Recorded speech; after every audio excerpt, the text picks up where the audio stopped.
서울의 초겨울, 하늘은 낯빛이었다. 새벽부터 내린 비는 눈으로 변하지 못한 채 얼어붙어 있었다. 출근길 사람들의 발밑에서 물방울이 터졌고 차들의 타이어는 젖은 도로 위에서 미끄러졌다. 그 소리가 도시 전체를 덮고 있었다. 서연은 그 소리 사이를 걸었다. 회색 코트를 여미고 오른손으로 주머니 속의 낡은 열쇠를 만지작거렸다. 그 열쇠는 6해 동안 쓰이지 않은 문, 은하커피의 문을 여는 열쇠였다. 그는 그 문을 이미 수백 번 지나쳤지만 단 한 번도 그 문을 열지 못했다. 문을 여는 순간 그녀의 목소리가 사라질 것만 같았다. 오늘은 이상하게도 바람이 불지 않았다. 도시의 공기가 고요했다. 그 고요가 그를 그 골목으로 이끌었다. 은하커피. 간판은 여전히 낡았고 불빛은 희미했다. 그러나 그 불빛 안에는 여전히 따뜻함이 있었다. 그는 그 불빛을 보고 숨을 멈췄다. 그녀가 거기 있었다. 민정. 그녀는 여전히 커피를 내리고 있었다. 스팀이 피어오르고 유리창 안쪽은 온기로 흐려져 있었다. 그녀의 옆모습은 여전히 단정했다. 눈을 내리깐 채 손목을 비틀며 스팀 노즐을 닦는 동작. 그는 그 동작을 기억했다. 결혼 1년 차 때 그녀가 그를 위해 처음 커피를 내리던 바로 그 동작이었다.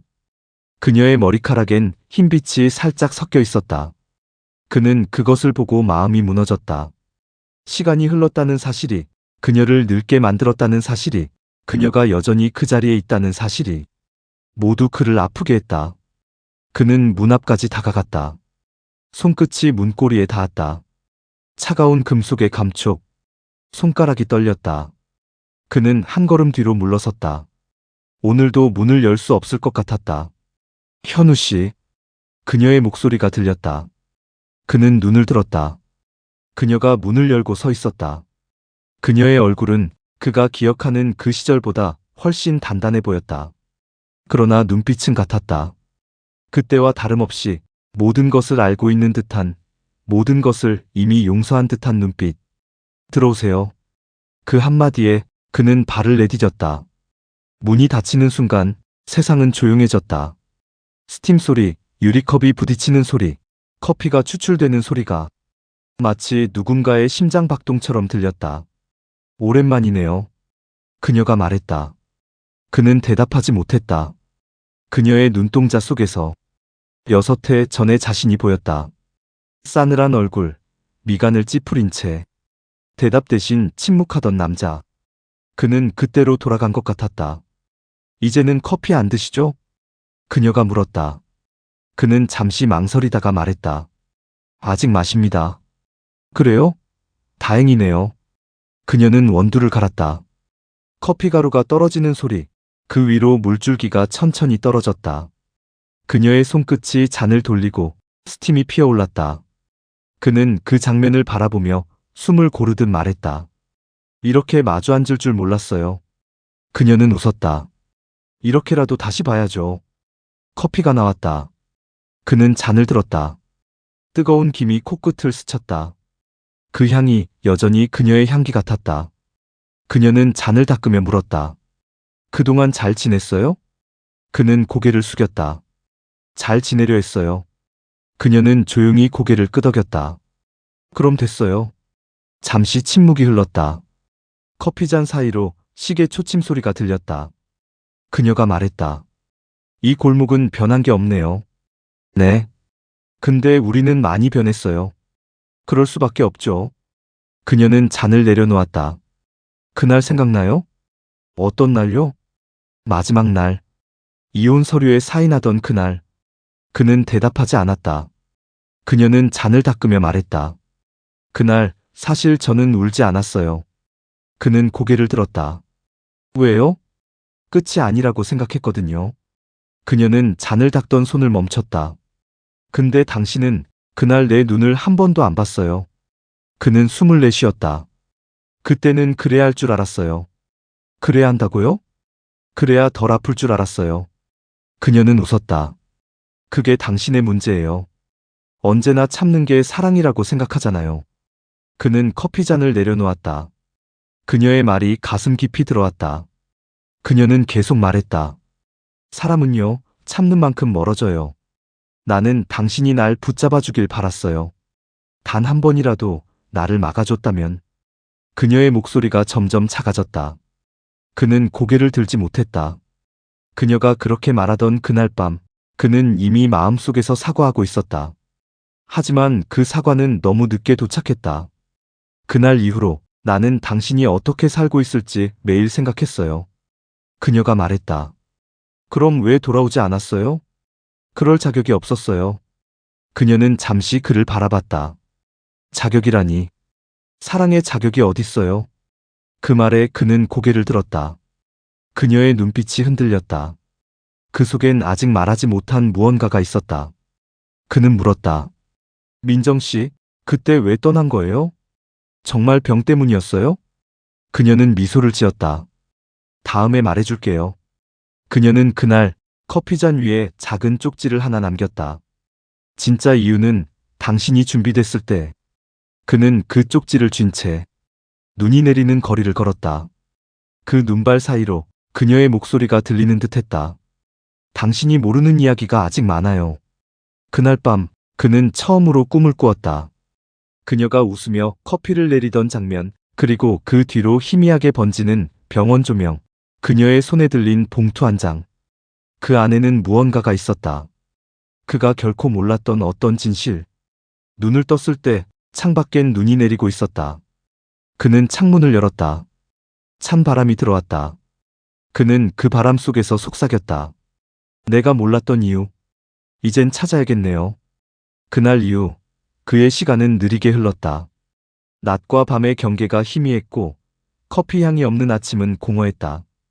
그녀가 남긴 짧은 쪽지. 진짜 이유는 당신이 준비됐을 때. 그 문장은 머릿속에서 계속 되뇌어졌다. 회사 창문 너머로 햇빛이 번졌다. 서연은 마감 보고서를 덮었다. 그는 재무팀 부장으로 20년간 회사를 지켜온 사람이었다. 하지만 요즘 회사의 공기는 이상했다. 회의실의 공기엔 긴장과 냉소가 뒤섞여 있었다. 이사회 결정이라 어쩔 수 없어요. 이번 계약만 성사되면 구조조정은 피할 수 있죠. 사람들의 말 속엔 냄새가 있었다. 비밀, 거래, 욕심. 그때였다. 산의 우편함에 낯선 봉투 하나가 도착했다. 보낸 사람 없음. 봉투엔 단 2글자. 민정. 그의 심장이 순간적으로 뛰었다. 손끝이 떨렸다. 봉투 안에는 사진 한 장이 들어있었다. 회의실, 낯익은 남자들과 함께 앉아있는 민정. 그녀의 앞엔 계약서 한 장이 놓여 있었다. 그리고 그 문서의 상단엔 에스테이트 인베스트먼트 자산 매각 동의서 라는 글씨가 찍혀 있었다. 그는 머리가 하얘졌다. 민정이 왜 이 문서에? 사진 뒤에는 짧은 메모가 붙어 있었다. 그녀가 당신을 지키기 위해 어떤 거래를 했는지 이제 알아야 할 때입니다. 그는 봉투를 쥔 채 한동안 숨을 쉴 수 없었다. 이건 누군가의 장난일 수도 있었다. 하지만 그 종이의 모서리에 묻은 커피 자국, 그 냄새는 너무 익숙했다. 민정의 향기였다. 그날 밤 그는 그녀가 살던 집 근처로 갔다. 그 집은 이미 다른 세입자가 살고 있었다. 그러나 우편함 밑에는 먼지 쌓인 택배 상자 하나가 놓여 있었다. 수취인 정민정. 보낸 사람 에스테이트 법무팀. 그는 경비실의 허락을 받고 상자를 열었다. 안에는 파손된 도자기와 편지 몇 통, 그리고 봉투 하나가 있었다. 봉투에는 붉은 스탬프, 기밀문서 내부용. 그는 손끝으로 봉인을 뜯었다. 안에는 민정의 서명이 찍힌 계약서 사본이 있었다. 그 아래 작은 글씨. 서연 명의의 주식 30% 지분을 담보로 하여 부채 상환 및 투자금 회수를 면제받는다. 그의 눈이 흔들렸다. 내 주식? 어떻게? 그는 뒷장을 넘겼다. 날짜는 6년 전. 그녀가 이혼을 통보하던 바로 그 시점이었다. 그녀는 그의 주식을 몰래 담보로 맡기고 회사의 부도를 막기 위해 사채 계약을 대신 떠안았던 것이다. 그가 모르는 사이 그녀는 그의 회사를 살리기 위해 자신의 이름으로 빚을 썼다. 그는 바닥에 주저앉았다. 손에 쥔 서류가 구겨졌다. 그녀가 떠난 이유는 병 때문이 아니라 그를 보호하기 위한 희생이었다. 다음 날 그는 법무팀을 찾아갔다. 그의 이름이 적힌 오래된 계약 기록을 요청했다. 담당 직원은 난처한 표정으로 말했다. 그건 이미 폐기됐습니다. 민정 씨가 직접 와서 모든 서류를 회수해 갔어요. 언제죠? 6년 전 11월 28일. 그 날짜는 그가 서류에 도장을 찍은 바로 다음 날이었다. 그녀는 이미 모든 걸 알고 있었다. 그의 회사가 위험하다는 사실을, 그가 곧 모든 걸 잃을 수도 있다는 걸. 그래서 자신이 대신 위험을 짊어졌다. 그는 복도로 나왔다. 벽시계가 째깍거렸다. 그 소리가 심장 박동처럼 들렸다. 그녀가 나를 살리려 했다고? 그는 머리를 감쌌다. 모든 기억이 한꺼번에 밀려왔다. 그녀가 말하던 조용한 문장들. 사람은요, 버틸 수 있을 만큼만 알고 살아야 해요. 그때는 의미를 몰랐지만 이제 그 말의 진짜 뜻을 알았다. 그녀는 이미 알고 있었다. 그의 세계가 곧 무너질 것을. 그날 밤 그는 다시 카페를 찾았다. 은하 커피의 불은 꺼져 있었다. 유리창 너머 어둠 속에서 그녀의 그림자가 잠시 스쳤다. 그는 문을 열고 들어갔다. 카페 안엔 조용한 음악이 흘렀다. 그녀는 테이블 위에 무언가를 올려놓고 있었다. 그것은 오래된 다이어리였다. 그녀가 그의 앞에 밀었다. 이건 내 기록이에요. 당신이 알아야 할 이야기들. 그는 페이지를 펼쳤다. 거기엔 그녀의 필체로 날짜와 짧은 문장들이 적혀 있었다. 그날 회장실 문 앞에서 들었다. 그가 위험하다. 내가 대신해야 한다. 서연은 모를 거야. 내가 그를 지키기 위해 거짓말을 한다는 걸. 이혼은 선택이 아니라 약속. 그의 이름을 지키기 위해 나를 버린다. 그의 시야가 흐릿해졌다. 그녀는 천천히 말했다. 그때 내가 당신을 떠난 건 당신을 살리기 위해서였어요. 그는 숨을 삼켰다. 왜 말하지 않았어요? 말하면 당신이 포기했을 거예요. 당신의 삶, 당신의 이름, 당신의 회사. 그걸 지키고 싶었어요. 그녀의 손이 떨렸다. 그는 그 손을 잡았다. 그녀는 아주 미세하게 고개를 저었다. 이젠 괜찮아요. 이제 내가 아니라 당신이 나를 지켜줘야 할 시간이에요. 그녀는 가방에서 또 하나의 봉투를 꺼냈다. 이건 마지막이에요. 내가 당신에게 남길 수 있는 진짜 이야기. 그녀가 자리를 떠나자 그는 봉투를 열었다. 안에는 한 장의 사진과 문서 사본이 들어 있었다. 사진 속엔 그녀가 병원 침대에 누워 있었고 그 옆에 낯선 남자가 서 있었다. 문서엔 이렇게 적혀 있었다. 기부동의서 신장 이식 수혜자 서연. 그의 손끝이 멈췄다. 눈앞이 흔들렸다. 그녀는 그를 위해 신장 기증을 준비하고 있었다. 그는 말을 잃었다. 그녀가 떠난 이유는 단 하나였다. 그가 살아야 했기 때문이었다.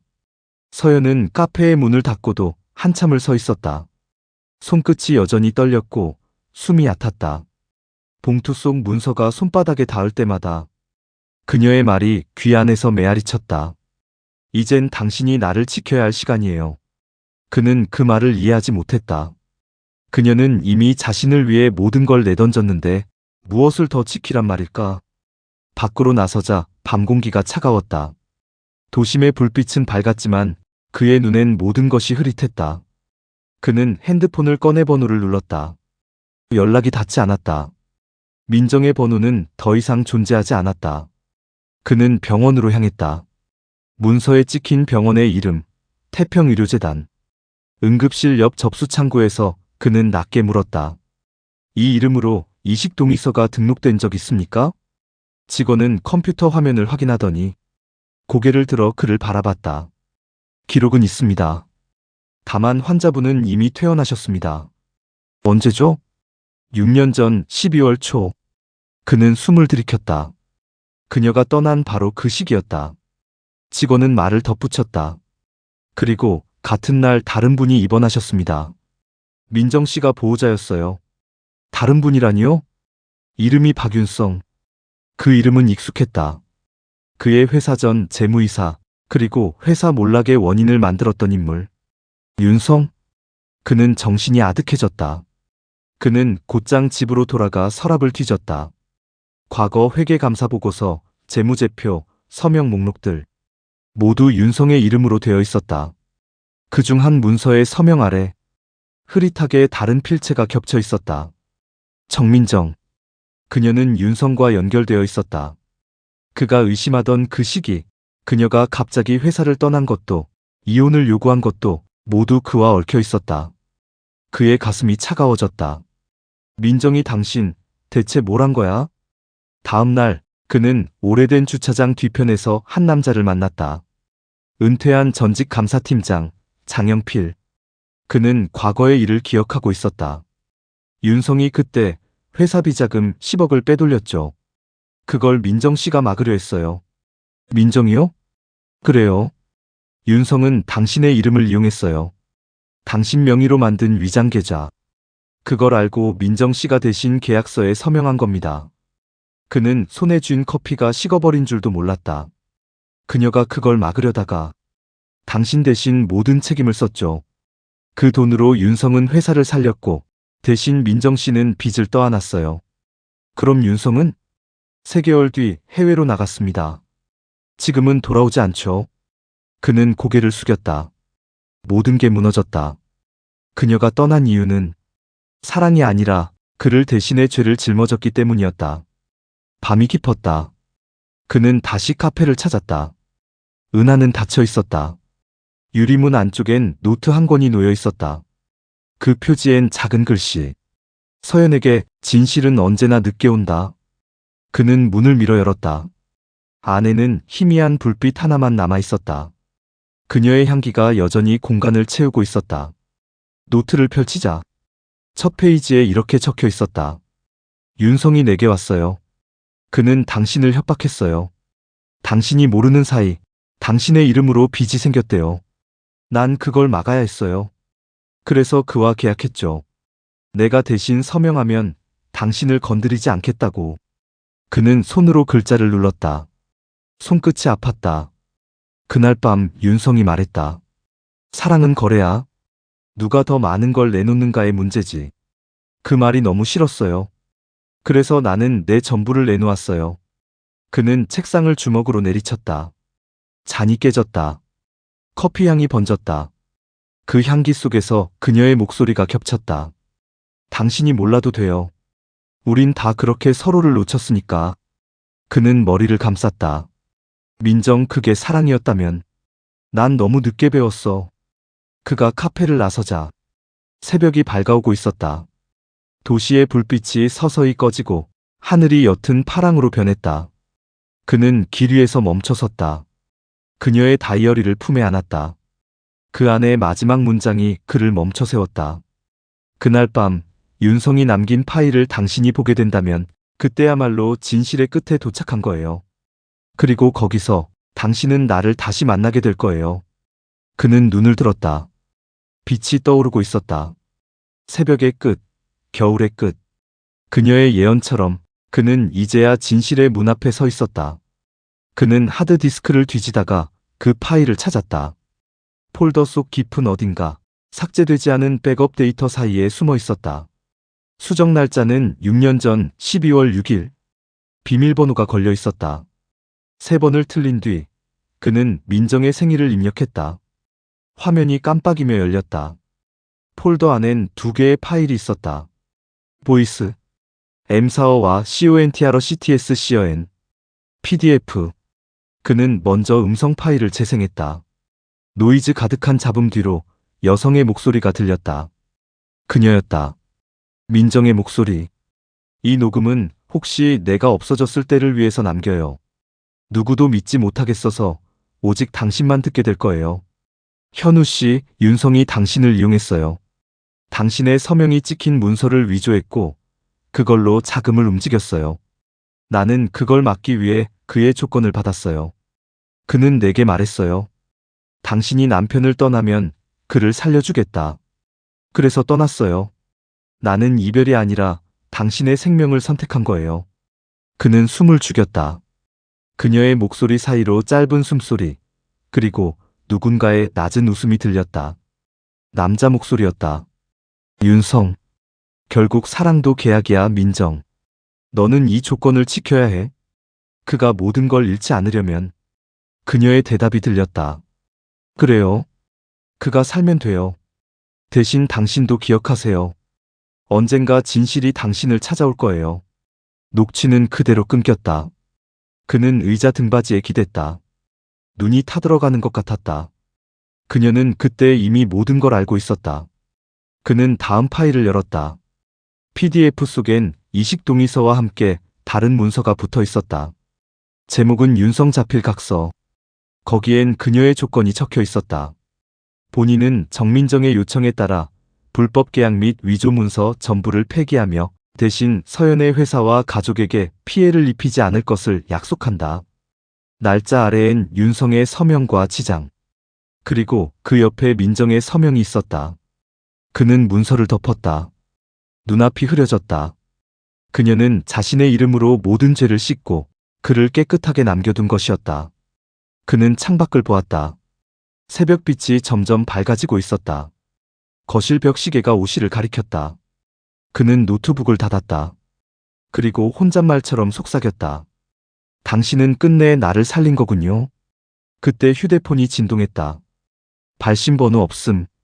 망설이다 통화 버튼을 눌렀다. 여보세요? 짧은 정적. 그리고 낯익은 목소리. 현우 씨, 아직도 커피 마시나요? 심장이 멎는 줄 알았다. 그녀의 목소리였다. 분명히 민정. 민정 씨예요? 그때 녹음 들으셨죠? 어디예요? 지금 어디예요? 당신이 있던 곳에서 1시간 거리예요. 하지만 찾지 말아요. 아직 끝이 아니에요. 끝이라니요? 이제 모든 걸 알았어요. 돌아와요. 아직 당신은 몰라요. 윤성이 죽지 않았어요. 그가 돌아왔어요. 통화가 끊겼다. 그는 즉시 전화를 걸었지만 연결되지 않았다. 창문 밖으로 새벽 햇살이 비쳤다. 그 빛은 따뜻했지만 그의 등줄기를 타고 내린 한기는 심장을 묶었다. 그녀는 살아있었다. 그리고 윤성이 돌아왔다. 그날 저녁 그의 회사 메일함으로 이메일 한 통이 들어왔다. 제목 계속된 계약. 보낸 사람 UNKNOWNESTAT. 코. KR. 본문에는 단 한 줄. 그녀가 지킨 계약. 이제는 당신 차례입니다. 첨부 파일 하나. RETURNAGREMENT. PDF. 그는 손끝으로 파일을 열었다. 그리고 거기서 그녀의 사진을 봤다. 바다 앞, 흰 코트를 입은 민정. 사진 하단엔 짧은 문장. 진실을 알았다면 이제 당신이 선택하세요. 사랑은 한 사람의 희생으로 끝나면 비극이지만 두 사람의 용기로 완성돼요. 그의 눈가가 젖었다. 모든 진실이 드러났다고 생각했지만 이제 새로운 선택이 시작되고 있었다. 그는 의자 등받이에 기댔다. 눈을 감았다. 그녀의 목소리가 바람처럼 스쳤다. 현우 씨, 용서는 사랑의 끝이 아니에요.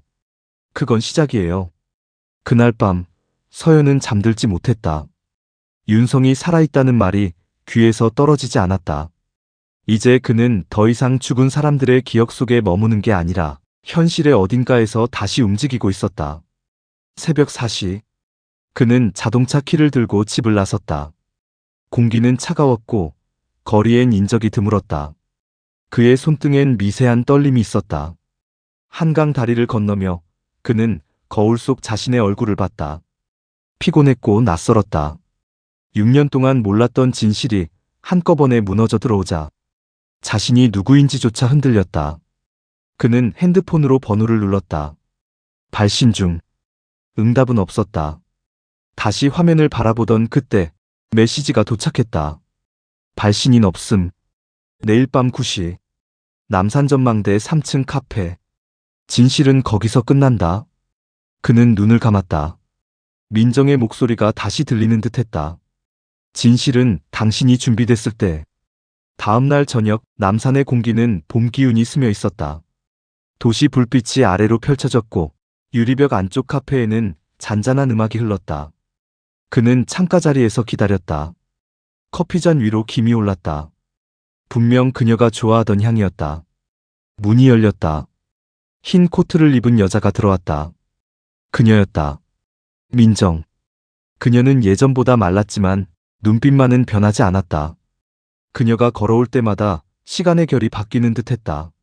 오랜만이에요. 그녀가 먼저 말했다. 그는 입술이 마른 채로 대답했다. 당신이 살아있었군요.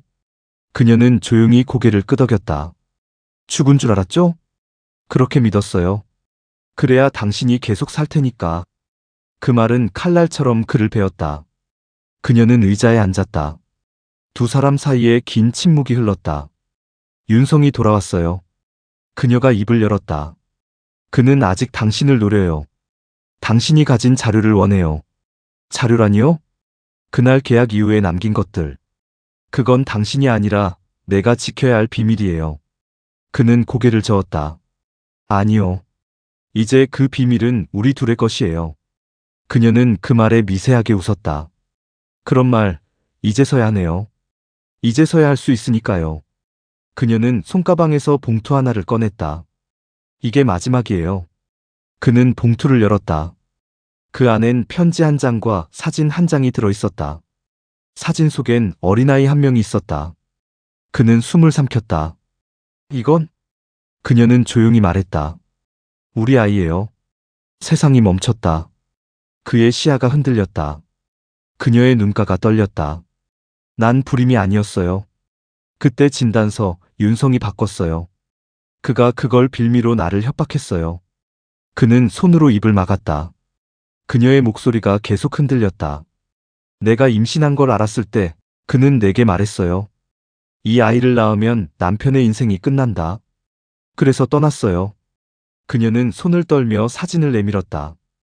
이 아이는 지금 제주에 있어요. 내 친구에게 맡겼어요. 그는 말을 잃었다. 그녀는 눈을 감았다. 나는 당신을 지키느라 당신의 아버지로서의 시간을 빼앗았어요. 그의 가슴이 무너졌다. 그럼 이제라도 그 아이를 데려올 수 있잖아요. 그녀는 고개를 저었다. 윤성이 아직 살아있어요. 그가 있는 한 그 아이는 위험해요. 그는 자리에서 일어났다. 그럼 내가 그를 끝내줘. 그녀는 그를 바라보았다. 당신은 여전히 똑같아요. 무조건 책임지려 해요. 그녀는 눈을 떴다. 하지만 이번엔 나도 도망치지 않을 거예요. 그날 밤 그들은 윤성이 숨어있다는 폐공장을 찾았다. 도시는 어둡고 바람은 차가웠다. 창문은 깨져 있었고 빛은 하나뿐이었다. 그녀가 문을 열자 윤성이 웃고 있었다. 결국 왔네, 정민정. 그녀는 낮게 말했다. 이젠 끝이에요. 끝? 사랑은 끝나지 않아. 특히 나 같은 사람에겐. 그는 서류 봉투를 들었다. 이 안에 네가 서명한 원본이 있어. 그걸 세상에 내면 너희 둘 다 끝이야. 서연이 앞으로 나섰다. 그만하죠. 당신이 만든 지옥, 이제 내가 끝내겠어요. 윤성은 비웃었다. 넌 언제나 착했지. 그래서 이용하기 쉬웠어. 그 순간 민정이 앞으로 나섰다. 손에 든 USB를 내밀었다. 이게 당신의 녹취예요. 당신이 모든 걸 인정하는 증거. 윤성이 잠시 멈췄다. 그녀의 눈빛이 흔들리지 않았다. 이걸 경찰에 넘기면 당신은 다시는 돌아오지 못해요.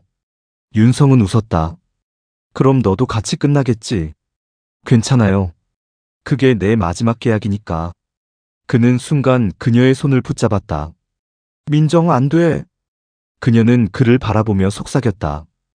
이젠 내가 아니라 우리가 지켜야 할 거예요. 그녀가 USB를 바닥에 던졌다. 순간 윤성이 총을 들었다. 그녀가 그 앞을 막았다. 그만해요. 총성이 울렸다. 빛이 번쩍였다. 그녀가 무너졌다. 그의 손이 그녀를 붙잡았다. 민정.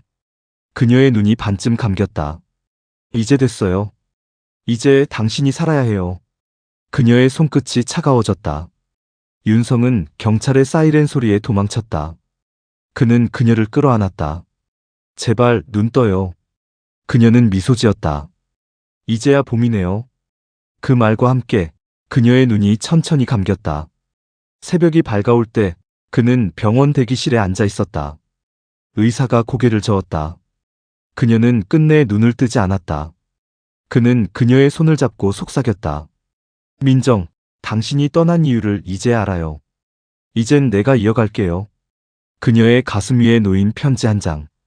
당신이 진실을 알았다면 이제 내 사랑을 살려주세요. 그 아이를 찾아서 우리의 봄을 다시 시작해요. 그의 눈에서 눈물이 흘렀다. 약속할게요. 우리의 봄, 내가 다시 피워낼게요. 그녀의 장례식은 작은 교회에서 조용히 치러졌다. 꽃잎이 떨어지는 소리조차 크게 들릴 만큼 공기엔 무거운 침묵이 내려앉았다. 서연은 검은 양복 소매를 붙잡은 채 한동안 관 옆을 떠나지 못했다. 사람들은 그에게 위로의 말을 건넸지만 그의 귀엔 아무 소리도 들리지 않았다. 세상이 잠시 멈춘 듯했다. 하얀 국화 한 송이가 그녀의 손 위에 올려졌다. 그는 속삭였다. 이제 그만 울어요. 이제는 내가 대신 살아갈게요. 그의 목소리는 떨렸지만 그 떨림 속엔 결심이 섞여 있었다. 며칠 뒤, 그는 공항으로 향했다. 편지 속 주소. 제주 서귀포. 하늘은 푸르렀다. 비행기 창밖으로 햇살이 내려앉았다. 구름이 천천히 흩어졌다. 그녀가 남긴 한 문장이 떠올랐다.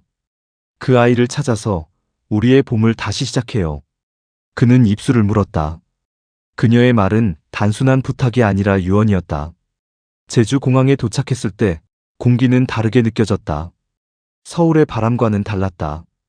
짠내와 흙냄새, 그리고 햇빛의 냄새가 섞여 있었다. 그는 택시를 타고 주소로 향했다.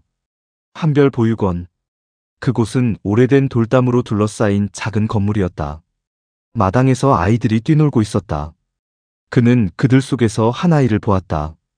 작은 얼굴, 큰 눈, 그리고 그녀와 닮은 미소. 그의 심장이 멈췄다. 원장이 다가왔다. 혹시 서연 씨? 그는 고개를 끄덕였다. 민정 씨가 부탁하신 분이죠. 그는 말을 잃었다. 원장은 웃으며 아이를 불렀다. 이리 와, 서유라. 아이의 이름은 서율이었다. 그녀가 그의 성을 그대로 남겨둔 이유를 그제야 그는 알았다. 아이는 천천히 다가왔다. 아저씨, 엄마 친구예요? 그는 한참을 바라보다가 겨우 말했다. 그래, 엄마 친구야. 아이의 눈동자가 햇살을 머금었다. 엄마가 그랬어요. 언젠가 하늘이 따뜻해질 때 내 손을 잡아줄 사람이 올 거라고. 그의 눈가가 젖었다. 그럼 나 잡아도 돼요? 그는 고개를 끄덕였다. 그래, 잡자. 작은 손이 그의 손을 잡았다. 그 손에서 민정의 온기가 느껴졌다. 시간이 다시 흘러가기 시작했다. 그날 밤, 그는 아이와 함께 바닷가를 걸었다. 파도는 잔잔했고 별빛이 물 위에 떨어졌다. 아이의 웃음이 파도에 섞여 흩어졌다. 그는 속으로 중얼거렸다. 민정, 당신의 봄이 여기에 있어요. 바람이 부드럽게 불었다. 그녀의 목소리가 바람 끝에 스쳤다. 사람은 결국 누군가의 삶 속에서 다시 살아. 그는 하늘을 올려다봤다. 별이 부서지고 있었다. 그 빛이 눈물처럼 흘러내렸다. 그날 그는 처음으로 편히 잠들었다. 꿈속에서 그녀가 서 있었다. 하얀 옷을 입고 커피를 내리고 있었다. 그녀가 말했다. 이젠 울지 마요. 그는 웃었다. 이젠 괜찮아요. 며칠째 그는 제주에서 지내고 있었다. 보육원 아이들과 함께 아침마다 밭을 걸었고 점심이면 마당 평상에 앉아 아이들이 웃는 소리를 들었다. 그 웃음은 바람에 섞여 먼 곳까지 번져갔다. 이곳의 공기에는 유난히 커피 향이 섞여 있었다. 보육원 옆 언덕에는 작은 카페가 하나 있었다. 간판에는 손글씨로 은하 다시 라고 적혀 있었다. 그는 하루에도 몇 번씩 그곳에 들렀다. 그녀가 늘 하던 방식대로 원두를 갈고 물을 천천히 부었다. 스팀이 피어오르면 그는 속삭였다. 민정, 이 향기 당신이죠. 그 향기 속에서 그는 조금씩 살아났다. 용서란 그런 것이었다. 어떤 말을 해서 끝나는 것이 아니라 시간을 견디며 매일 조금씩 살아가는 일. 아이 서율은 점점 그와 가까워졌다. 처음엔 낯을 가렸지만 이제는 매일 그의 무릎 위에 앉아 그림을 그렸다. 아저씨, 엄마가 그려진 꿈을 꿨어요. 그래? 어떤 꿈이었는데? 엄마가 웃으면서 말했어요. 아빠랑 바다 가자. 그는 숨을 삼켰다. 그래, 우리 곧 바다 가자. 그날 저녁, 그는 민정의 물건이 담긴 상자를 열었다. 그녀의 노트, 사진 몇 장, 그리고 작게 접힌 편지 하나. 봉투에는 이렇게 적혀 있었다. 서연에게 마지막 이야기. 그는 손끝으로 봉인을 뜯었다. 편지지에는 그녀의 글씨가 고요하게 앉아 있었다. 현우 씨, 사람은 누구나 사랑을 통해 상처받아요. 하지만 상처는 끝이 아니에요. 그건 다음 생명을 위한 흙이에요. 내가 사라져도 그 흙에서 우리의 봄이 자랄 거예요. 그게 서율이에요. 그 아이가 자랄 때 내가 다시 피어나는 걸 볼 거예요. 그러니 그 아이를 사랑해주세요. 나를 용서하지 않아도 좋아요. 대신 나를 닮은 아이를 안아주세요. 그는 편지를 가슴에 안았다. 그녀의 향기가 다시 피어났다. 그는 낮게 말했다. 민정, 당신은 사라진 게 아니라 내 안에서 자라고 있었네요. 다음 날 그는 서율과 함께 바다로 갔다. 모래 위에 발자국이 나란히 찍혔다. 파도는 발끝을 적시며 밀려왔다. 서율이 물었다. 아저씨, 우리 이제 어디 가요? 그는 대답했다. 이제 집으로 가야지. 우리 집으로. 엄마도 같이 가요? 그는 아이의 머리를 쓰다듬었다. 응.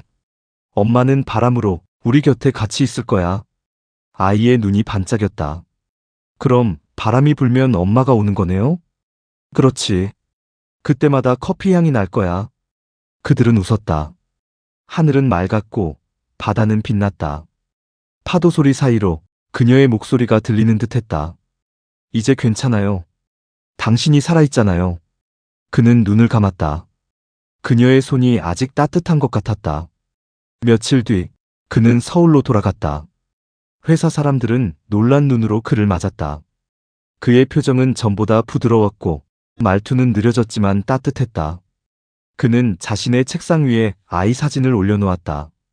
그 아래엔 그녀의 문장이 적힌 쪽지가 있었다. 사랑은 지키는 게 아니라 계속 살아보는 거예요. 그는 미소 지었다. 그리고 오랜만에 이메일을 열었다. 수신함 한가운데 발신자 이름이 보였다. 정민정. 그는 심장이 멎는 듯했다. 손끝으로 클릭했다. 메일의 제목은 봄, 다시 시작. 본문엔 짧은 문장 하나. 당신이 아이를 안았을 때 나는 다시 태어난 거예요. 그는 모니터를 바라보다가 작게 웃었다.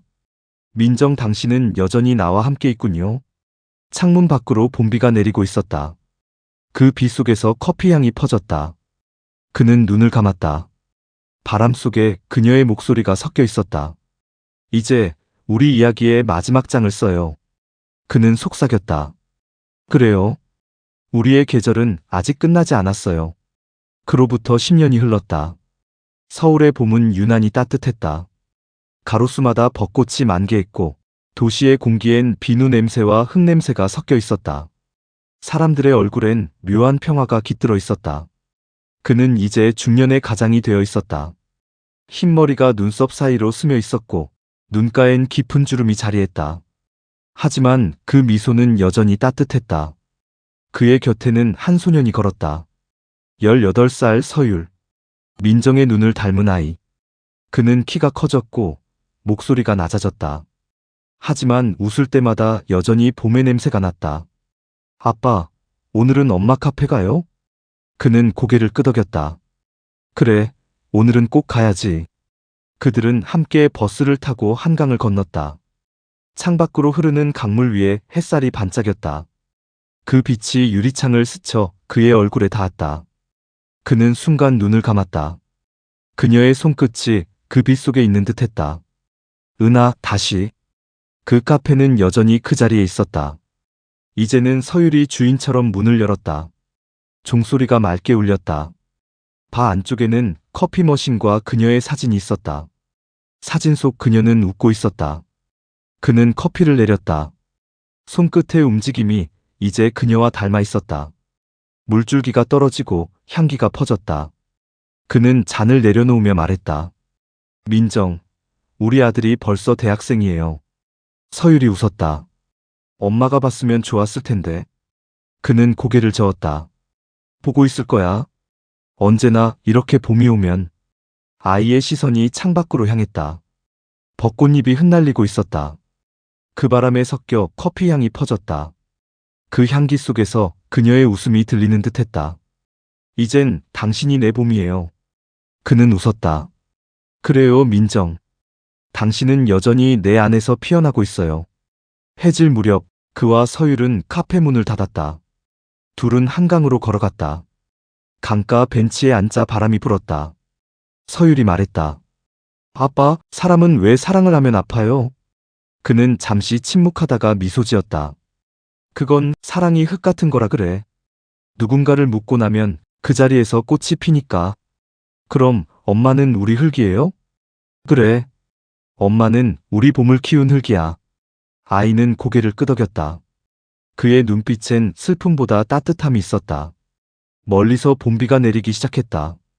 그들은 그 비를 맞으며 앉아 있었다. 하늘은 붉게 물들었고 그 붉음 속에서 그녀의 모습이 겹쳐졌다. 그녀가 걸어오고 있었다. 커피 향이 따라왔다. 그녀는 미소 지었다. 고마워요. 나를 용서해줘서. 그는 눈을 감았다. 아니요, 당신이 나를 살렸잖아요. 그녀는 고개를 저으며 말했다. 이제 당신 차례예요. 누군가를 다시 사랑하세요. 그게 나의 마지막 소원이에요. 그녀의 손끝이 빛으로 변해 사라졌다. 그는 눈을 떴다. 그녀는 없었다. 대신 아이가 그를 보고 웃고 있었다. 아빠, 엄마가 방금 다녀갔죠? 그는 고개를 끄덕였다. 응, 다녀가셨어. 아이의 눈동자가 하늘의 빛을 담았다. 그럼 이제 엄마가 아니라 우리가 지켜야겠네요. 그는 미소 지었다. 그래, 우리가. 밤이 되었다. 도시의 불빛이 켜지고 별 하나가 강 위로 떨어졌다. 그는 그 별을 바라보며 조용히 속삭였다. 민정, 이제 알겠어요. 사랑은 끝나는 게 아니라 모양을 바꾸는 거였네요. 바람이 불었다. 그 바람 속에서 그녀의 향기가 피어났다. 커피 향과 함께 봄의 냄새. 그는 눈을 감았다. 그녀의 목소리가 들렸다. 이제 우리 둘의 이야기는 끝났지만 당신의 삶은 계속돼요. 그는 고개를 끄덕였다. 그리고 마지막으로 속삭였다. 사랑해요, 민정. 당신의 시간으로 이제 내가 살아갈게요. 10년 뒤, 서율은 자신의 카페를 열었다. 간판에는 이렇게 적혀 있었다. 은하, 영원히. 벽에는 어머니의 사진이 걸려 있었고 그 아래 문장이 새겨져 있었다. 사람은 사랑으로 태어나 용서로 자란다. 그날 바람이 불었다. 커피 향이 천천히 번져나갔다. 그 향기 속에서 그녀의 웃음이 들리는 듯했다. 우리의 봄은 아직 끝나지 않았어요.